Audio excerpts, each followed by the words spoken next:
একমাত্র চিকিৎসা নির্ভরশীল প্রতিষ্ঠান ছিল শেরেবাংলা মেডিকেল কলেজ।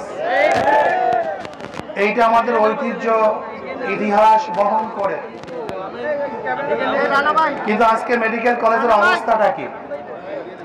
যেখানে মানুষ চিকিৎসার জন্য যাবে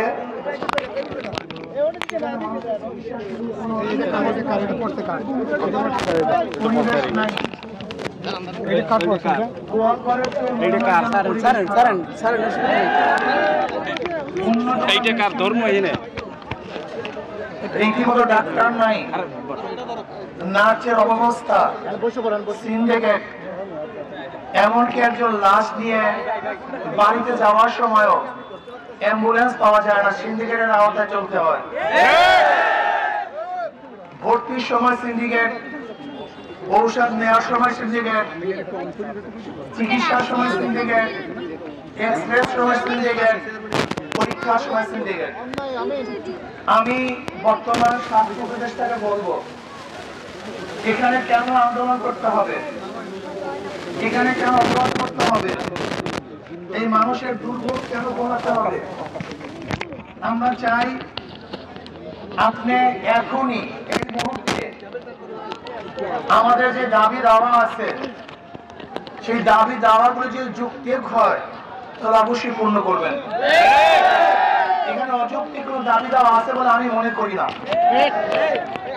আমাদের যে দাবিগুলি, এই দাবিগুলি জনগণের উপকারের জন্য করা হয়েছে, জনগণের শান্তির জন্য, নিরাপত্তার জন্য, চিকিৎসার জন্য। আমাদের বাংলাদেশের মানুষের 5টি মৌলিক অধিকার: শিক্ষা, চিকিৎসা, বাসস্থান, অন্ন, বস্ত্র। চিকিৎসাবিহীন মানুষ থাকতে পারে না। মানুষ আছে বিধায় তার রোগ হবে। কাজে এর জন্য বলছি যে দাবিগুলি যৌক্তিক, এই দাবিগুলো অবশ্যই পূর্ণ করতে হবে। আর একটা কথা বলবো, আমাদের আন্দোলনের জন্য মানুষের দুর্ভোগ না হয় সেদিকে আমাদের খেয়াল রাখতে হবে। আমরা মানুষের কল্যাণে কাজ করি, মানুষের উপকারের জন্য কাজ করি।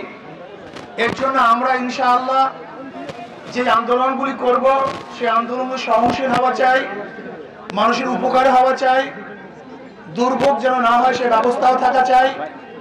এবং যদি কোনো অবস্থাতে আমাদের দাবি দাওয়াগুলি পূরণ না করা হয়, তাহলে দক্ষিণ অঞ্চল কিন্তু এমন আন্দোলন সৃষ্টি করবে যে আন্দোলনের মাধ্যমে স্বাস্থ্য উপদেষ্টা পদত্যাগ করতে বাধ্য হবে।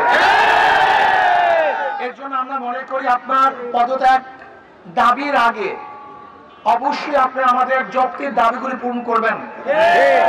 শেরেবাংলা মেডিকেল কলেজকে আন্তর্জাতিক মানের কলেজ করতে হবে, আন্তর্জাতিক মানের মেডিকেল করতে হবে, সেখানে পরিবেশকে সুন্দর করতে হবে, চিকিৎসার জন্য সুব্যবস্থা করতে হবে। গরিব দুঃখী মেহনত মানুষ, ঋষি কামার কুমার, জেলে তাঁতি মজদুর, সবাই যেন, শ্রমিকরা সবাই যেন সুচিকিৎসা পায় সে ব্যবস্থা করতে হবে। আমি বলবো, আসুন আমরা সম্মিলিতভাবে আমাদের যৌক্তিক দাবিগুলি পূরণ করার জন্য চেষ্টা করব এবং মানুষের দুর্ভোগ না হয় সেদিকে আমরা খেয়াল রাখবো। আল্লাহ আমাদের সবাইকে বরিশাল মেডিকেল কলেজের সুন্দর পরিবেশ সৃষ্টি করার জন্য এই আন্দোলনে শরীক এবং আমাদের সবাইকে একত্রিত হয়ে আমাদের আন্দোলনের দাবিগুলি আদায় করার তৌফিক দান করেন। আসসালামু আলাইকুম।